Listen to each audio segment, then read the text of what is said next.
Bienvenue dans ce recoin d'ombre, où la réalité se courbe et où le silence des tombes commence à parler. Il existe des endroits dans ce monde où la frontière entre la vie et la mort est si fine que le simple fait de respirer ressemble à une intrusion. Préparez-vous, car ce que vous allez entendre ne sont pas seulement des récits, ce sont les échos de ce qui se produit quand les lumières s'éteignent et que les morts décident qu'ils ne veulent plus être ignorés. Si vous tenez à votre tranquillité, c'est votre dernière chance de partir. Mais si vous avez le courage de regarder l'abîme, restez jusqu'à la fin. Histoire 1. Le murmure qui répétait des dates futures dans un panthéon de l'Arizona. Le soleil de l'Arizona ne réchauffe pas les morts, il ne fait que dessécher la terre qui les recouvre. Dans un petit panthéon oublié aux abords de Douglas, près de la frontière, l'air vibre d'une fréquence qui n'appartient pas à ce monde. Samuel, un jeune historien obsédé par les généalogies du désert, s'y rendit pour chercher des noms pour ses recherches. Mais ce qu'il trouva fut un son. Ce n'était pas le vent, ni le craquement de la brousse. C'était un murmure, sec comme du vieux papier, émanant d'une crypte en pierre rougeâtre. En s'approchant, Samuel entendit une voix qui n'articulait pas des phrases, mais des nombres. 14 mai, 2026. La voix était multiple, comme si des centaines de langues parlaient en même temps derrière le marbre. Samuel nota la date, pensant à une coïncidence. Une semaine plus tard, un carambolage sur la route principale coûta la vie à 3 personnes. La date du drame, le 14 mai. La terreur commença à s'infiltrer dans ses os. Il retourna au Panthéon, cette fois avec un enregistreur. Le murmure fut plus fort cette nuit-là. 3 octobre, 2027. 19 janvier, 2026.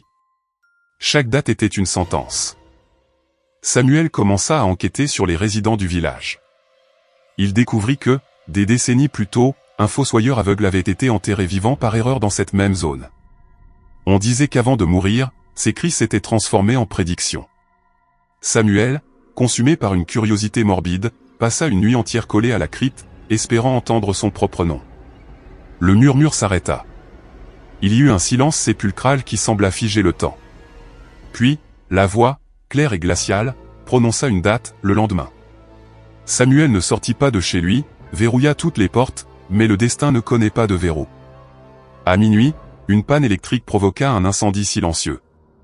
La dernière chose que vit Samuel avant que la fumée ne l'emporte fut l'ombre d'une main sur sa fenêtre, marquant le calendrier. Le Panthéon de l'Arizona est toujours là, et si vous vous approchez assez, peut-être entendrez-vous la date de votre propre fin. Si cette histoire vous a glacé le sang, n'oubliez pas de vous abonner et de laisser un like pour que les ombres sachent que vous écoutez. Histoire 2. Le cercueil scellé qui dégageait une odeur d'encens à Zamora. Dans la ville historique de Zamora, en Espagne, le cimetière de San Atilano garde des secrets que l'Église préfère taire. Dans l'aile la plus ancienne, où les tombes sont usées par des siècles de pluie, repose un cercueil en bois de chêne, scellé par des bandes de fer qui semblent retenir bien plus qu'un corps. Le plus inquiétant n'est pas son aspect, mais son arôme. Sans qu'aucune bougie ne soit allumée, sans qu'aucune liturgie ne soit célébrée à des kilomètres à la ronde, le cercueil dégage un parfum pénétrant d'encens sacré. Béatrice, la gardienne du cimetière, remarqua le phénomène lors d'une nuit brumeuse. Au début, elle pensa à une farce de jeûne, mais l'odeur était trop pure, trop céleste pour être artificielle. L'encens devenait plus intense durant les heures de veille, inondant les couloirs de pierre. Le plus étrange est que ce cercueil n'avait ni nom, ni registre. C'était un corps qui était, apparu, lors d'une rénovation et que personne n'osait déplacer. Une nuit, poussée par un mélange d'effroi et de devoir, Béatrice colla son oreille contre le bois. Elle n'entendit aucun bruit, mais ressentit une chaleur brûlante émanant du fer.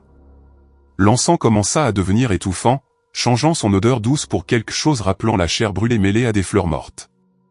La légende locale racontait qu'un inquisiteur y gisait, maudit par ses victimes pour ne jamais se décomposer, mais ne jamais monter au ciel non plus. L'odeur d'encens était sa prison spirituelle, un signe que son âme continuait de brûler dans un limbe éternel. Quand Béatrice tenta d'essuyer la poussière du couvercle, ses doigts furent marqués par de la cendre chaude. Depuis lors, personne ne s'approche de ce recoin de Zamora. L'encens est toujours là, annonçant que la pureté n'est parfois que le masque d'une horreur sacrée qui refuse de se reposer. Ressentez-vous l'arôme du mystère? Abonnez-vous maintenant et likez pour plus de récits défiant la logique. Histoire 3. La fillette qui comptait les tombes chaque nuit dans un cimetière d'Aguascalientes. Aguascalientes est une terre de légende, mais aucune n'est aussi persistante que celle de la fillette du ponton de la Cruz. Les gardiens racontent que, lorsque la lune atteint son zénith, une petite silhouette blanche apparaît près de l'entrée.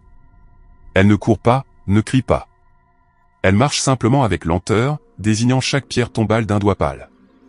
1, 2, 3. Murmure-t-elle d'une voix qui ressemble au craquement de feuilles mortes. Un jeune homme nommé Julien, sceptique face aux histoires locales, décida de filmer la fillette pour démentir le mythe. Il la trouva près de la section des nouveau-nés. La fillette comptait avec une précision terrifiante, sautant par-dessus les fissures du sol. Julien la suivit à une distance prudente. Le plus étrange est que, peu importe le nombre de tombes qu'elle parcourait, elle s'arrêtait toujours à la même, une tombe sans nom, avec une croix en fer rouillé et une petite poupée de porcelaine brisée à ses pieds.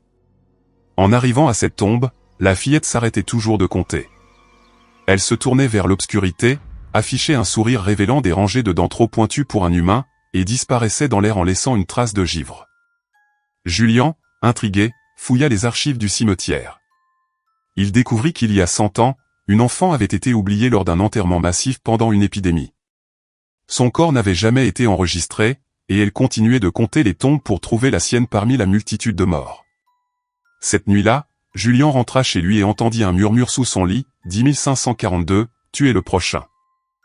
Si vous avez aimé cette histoire d'Aguascalientes, abonnez-vous et laissez un like. Ne laissez pas la fillette perdre le compte. Histoire 4. Le mur du Panthéon qui saigna après un enterrement en Californie. Dans un cimetière reculé du nord de la Californie, entouré de séquoias géants qui cachent la lumière du soleil, il se produisit quelque chose qui défia toute explication scientifique. Après l'enterrement d'un homme qui avait été injustement condamné pour un crime qu'il n'avait pas commis, le mur d'enceinte du Panthéon, construit en pierre solide et en chaux, commença à suinter un liquide épais et rougeâtre. Ce n'était pas une infiltration de rouille, ni de la résine d'arbre. C'était du sang humain, frais et chaud. Les employés du lieu tentèrent de laver la tâche avec des jets à haute pression et des produits chimiques, mais la tâche résistait. Le plus terrifiant arriva 3 jours plus tard, le liquide commença à s'agglutiner à la surface du mur, formant la silhouette parfaite d'une main humaine tendue, comme si quelqu'un essayait de pousser la pierre de l'autre côté pour sortir. Les habitants disent que le mur a absorbé l'agonie de l'homme enterré vivant dans son propre désespoir. Une photographe médico-légale fut envoyée pour documenter le phénomène. En développant les photos, elle remarqua que sur chaque image, la main sur le mur changeait de position. Sur l'une, elle était fermée, sur une autre, elle grattait la pierre, et sur la dernière, la main désignait directement le bureau du juge qui l'avait condamné. Des semaines plus tard, le juge fut retrouvé mort dans sa chambre, asphyxié par des mains invisibles, avec cette même odeur de terre humide et de chaux que dégageait le mur de Californie. Le sang finit par sécher, mais l'empreinte de la main reste gravée dans la pierre comme un rappel que la justice, parfois, vient d'outre-tombe. Le sang ne ment jamais. Abonnez-vous et likez pour que les histoires de justice de l'au-delà continuent. Histoire 5. La montre enterrée qui marquait l'heure de la mort à Morelia. Au cœur de Morelia, il existe une tombe particulière dans le ponton de la Victoria. Elle n'a pas de fleurs, seulement une petite niche en cristal protégeant une ancienne montre à gousset en or. On dit que la montre fut enterrée avec un horloger qui jura que son cœur et ses machines ne faisaient qu'un. L'inquiétant commença peu après son enterrement, la montre, qui n'avait pas été remontée, se remit à fonctionner. Mais elle ne marquait pas l'heure actuelle. Ses aiguilles tournaient de manière erratique avant de s'arrêter net. Les habitants de Morelia remarquèrent un schéma macabre. Chaque fois que la montre s'arrêtait, quelqu'un dans le village décédait à cet instant précis. La montre devint un oracle de mort. Des jeunes se défiaient d'entrer dans le cimetière pour voir si la montre bougeait pendant qu'ils y étaient. Un homme nommé Rodolfo, aux abois à cause de ses dettes, décida de voler la montre en pensant qu'elle valait une fortune. En brisant le verre de la niche, la montre s'arrêta pile à 3h33 du matin. Rodolfo s'enfuit avec son butin, mais en sortant du cimetière, il sentit son propre cœur battre au rythme du tic-tac de la montre. Chaque seconde était une douleur lancinante dans sa poitrine. Arrivé chez lui, il se regarda dans le miroir et vit que la montre dans sa main marquait désormais 4 heures. Il était 3h59. La panique le paralysa. Il tenta de la rapporter, mais les portes du cimetière étaient fermées par une force surnaturelle. À 4 heures pile, la montre sonna un coup sourd et Rodolfo tomba mort. Le lendemain, la montre apparut de nouveau dans sa niche à Morelia, fonctionnant comme si de rien n'était, attendant la prochaine seconde finale. Le temps s'écoule pour tout le monde. Abonnez-vous et laissez un like si vous voulez que l'horloge continue d'avancer. Histoire ci la figure qui dormait sur les tombes dans un cimetière du Colorado. Le froid des montagnes du Colorado peut être mortel, mais au cimetière de Silver Cliff, quelque chose semble apprécier la glace. Des visiteurs nocturnes ont rapporté avoir vu une silhouette de grande taille, enveloppée dans ce qui ressemble à une robe de brume grise, s'allonger sur les dalles de marbre. Ce n'est pas un fantôme agité, mais une présence qui semble dormir profondément. Les témoins racontent qu'on peut voir sa poitrine se soulever et s'abaisser, tout en entendant une respiration lente et lourde qui glace l'air environnant. Un groupe d'enquêteurs du paranormal a installé des caméras thermiques pour capturer l'entité. Les images ont montré l'impossible, alors que l'air ambiant était à 10 degrés sous zéro, la figure sur la tombe émettait une chaleur intense, comme s'il s'agissait d'un corps vivant en proie à une forte fièvre. Pourtant, il n'y avait aucun pouls. Seulement cette respiration rythmique. Lorsqu'ils tentèrent de s'approcher pour la toucher, elle se dissipa dans une bourrasque de neige, laissant la pierre totalement brûlante au toucher. Le plus terrifiant est que cette figure ne dort pas sur n'importe quelle tombe. Elle choisit toujours celle de quelqu'un mort récemment et de manière violente. Les habitants croient qu'il s'agit d'un dévoreur de chagrin, un être qui absorbe le traumatisme des défunts pour qu'ils puissent reposer en paix, mais en échange, la silhouette devient plus lourde et plus réelle à chaque sommeil. On dit que le jour où elle se réveillera complètement, elle marchera parmi les vivants en quête de nouveaux traumatismes pour se nourrir. Pour l'instant, au Colorado, le silence n'est rompu que par le souffle de celui qui dort sur les morts. Oseriez-vous dormir dans un cimetière? Abonnez-vous et likez pour plus de rencontres avec l'inconnu.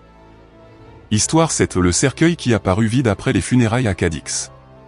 Sur la côte de Cadix, là où la mer frappe avec force les murs des cimetières, s'est produit un mystère qui empêche encore aujourd'hui les fossoyeurs de dormir. On célébrait les funérailles d'un vieux marin qui, disait-on, connaissait les secrets des cités englouties. Le cercueil fut descendu dans la fosse, scellé au ciment et recouvert de terre devant des dizaines de témoins. Mais le lendemain matin, le ciment était intact et, pourtant, des coups retentissaient de l'intérieur. Pensant que l'homme était vivant, les autorités exhumèrent le cercueil immédiatement. En brisant le seau et en ouvrant le lourd couvercle de bois, l'horreur s'empara de tous, le cercueil était complètement vide. Il n'y avait ni corps, ni vêtements, ni traces de présence humaine. Seulement une poignée de sable mouillé et une odeur profonde de salpêtre. Le plus troublant est que le couvercle avait été vissé de l'extérieur et que les vis n'avaient pas été manipulées. Le marin s'était tout simplement évaporé d'une boîte scellée sous terre. Quelques jours plus tard, des pêcheurs jurèrent avoir vu le vieil homme marcher sur les vagues à la lumière de la lune, vêtu du costume avec lequel il avait été enterré, mais avec des yeux transformés en perles noires. À Cadix, on dit que le cimetière n'a pas pu retenir ce que la mer avait déjà réclamé. Le cercueil vide reste dans un entrepôt, et ceux qui s'en approchent disent qu'on entend encore l'écho des vagues s'écraser contre le bois de l'intérieur. La mer a ses propres cimetières. Abonnez-vous et laissez un like si vous croyez aux secrets éternels. Histoire 8 les cloches que seuls les endeuillés entendaient au Nuevo León. Dans un petit village du Nuevo León, au Mexique, le cimetière local possède une cloche ancienne à son entrée qui a perdu son battant il y a des années. Elle n'a aucun moyen de sonner. Pourtant, lors des enterrements, les proches du défunt se bouchent souvent les oreilles, se plaignant d'un son assourdissant de bronze frappant le métal. Le plus terrifiant, c'est que le reste de l'assistance, les curieux et le fossoyeur n'entendent absolument rien. Le silence est total pour les uns, et un tourment pour les autres. Un chercheur en acoustique décida d'assister à un enterrement collectif après une tragédie locale. Il apporta des micros haute sensibilité et des appareils d'enregistrement numérique. Alors que les mères pleuraient en se pressant les tempes à cause du prétendu vacarme, les compteurs du chercheur restaient à zéro. Il n'y avait aucune vibration acoustique dans l'air. Mais en écoutant l'enregistrement dans son laboratoire, il découvrit que, bien qu'il n'y ait pas de son, les ondes radio avaient capté les voix humaines hurlant sous le rythme d'une cloche invisible. La théorie veut que la cloche du Nuevo León ne sonne pas dans l'air, mais dans le sang de ceux qui partagent l'ADN du défunt. C'est un avertissement de l'au-delà, signalant que la mort rôde près de la famille. On dit que si un étranger vient à entendre la cloche, c'est parce que quelqu'un dans ce cimetière-là, adopté, et qu'il sera bientôt un endeuillé de plus, ou le prochain à être enterré sous le silence des autres. Entendez-vous l'appel? Abonnez-vous et laissez un like pour ne manquer aucune alerte de l'au-delà. Histoire 9 le sépulcre qui s'ouvrait seul à chaque anniversaire au Sinaloa. Dans un cimetière ostentatoire du Sinaloa, où les mausolées ressemblent à des palais, se trouve un sépulcre de marbre noir appartenant à une femme morte en attendant son amant. À chaque anniversaire de son décès, à minuit pile, le lourd verrou de bronze de la porte glisse en arrière avec un grincement métallique et la porte s'ouvre toute grande, sans que personne ne la touche. Peu importe qu'on y mette des chaînes, des cadenas ou des gardes armés, la porte cède toujours. Les gardiens du cimetière ont tenté de filmer le moment, mais les caméras tombent toujours en panne juste une minute avant minuit. Ceux qui ont eu le courage de regarder à l'intérieur durant cette nuit d'anniversaire disent que l'intérieur n'est pas sombre, mais éclairé par une lumière jaunâtre et blafarde. On peut y voir la femme assise sur son sarcophage, peignant ses longs cheveux gris, attendant que quelqu'un franchisse le seuil. Un garde débutant, voulant prouver sa bravoure, entra dans le sépulcre une minute avant que la porte ne se referme automatiquement à l'aube. Il n'en ressortit jamais. Quand ses collègues ouvrirent la tombe le lendemain, ils ne trouvèrent que sa lampe brisée et une note écrite sur le mur avec une calligraphie ancienne qui disait « Enfin, quelqu'un est venu au rendez-vous ». Depuis lors, au Sinaloa. Personne ne s'approche du marbre noir lors de son anniversaire, car on sait que la propriétaire cherche toujours de la compagnie pour l'éternité. L'amour peut être une prison éternelle. Abonnez-vous et likez pour plus d'histoires de passion sombre. Histoire dit la voix qui priait pour les vivants depuis une tombe en Pennsylvanie. Dans un cimetière rural de Pennsylvanie, couvert de mousse et entouré d'une brume constante, se trouve la tombe d'un ancien révérend chassé de sa congrégation pour avoir pratiqué des rituels interdits. Contrairement à d'autres fantômes qui cherchent à effrayer, la voix qui émane de sa tombe est sereine et rythmique. C'est une prière constante, un chant profond qu'on entend à la tombée du jour. Mais il ne prie pas pour les âmes des morts, il récite les noms des vivants qui marchent dans le village voisin. Ce qui fait de cette voix un cauchemar, c'est que les personnes dont les noms sont mentionnés commencent à vivre un destin étrange. D'abord, une fortune inattendue, puis une déchéance physique accélérée. C'est comme si la prière achetait des bénéfices temporaires en échange de l'énergie vitale de l'individu. Je prie pour l'âme de Thomas Miller. Entend-on s'élever de la terre, et le lendemain Thomas gagne à la loterie, mais une semaine plus tard, ses poumons commencent à se remplir de terre sèche. Un groupe de jeunes du village se rendit au cimetière avec une liste de noms pour voir si la voix en mentionnerait un. À leur arrivée, la voix s'arrêta. Après un silence tendu, la prière reprit, mais cette fois elle cita les noms de toutes les personnes présentes, un par un, suivi d'un mot en latin, consumé. Un à un, les jeunes tombèrent malades dans les mois qui suivirent, vieillissant de plusieurs décennies en quelques semaines. La tombe en Pennsylvanie continue de prier, et si jamais vous entendez votre nom dans le vent d'un cimetière, ne vous réjouissez pas, le prix de cette prière est votre propre vie.